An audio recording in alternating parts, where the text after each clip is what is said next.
Brilliance Audio presents the unabridged recording of The Night is Deep by Joe Hart, performed by Eric G. Dove.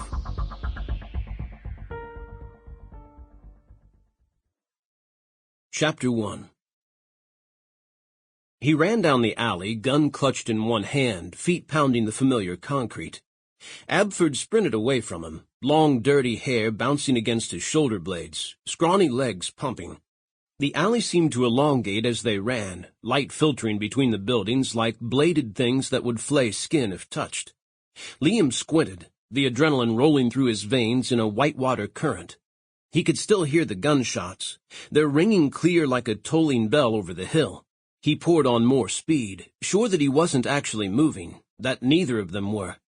Abford's body jerked as he began to turn, hair swinging, cruel face coming into view.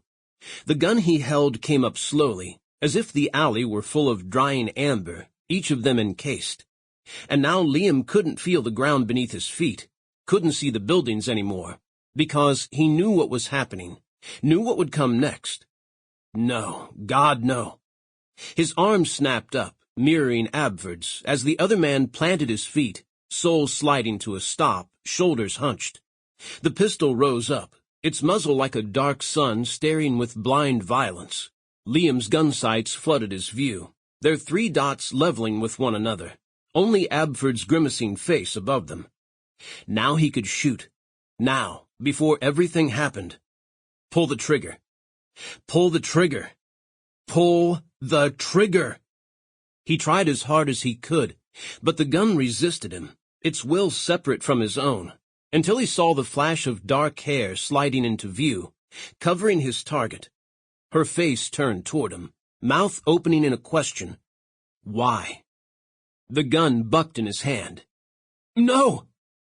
The cry came from him like something alive trying to escape.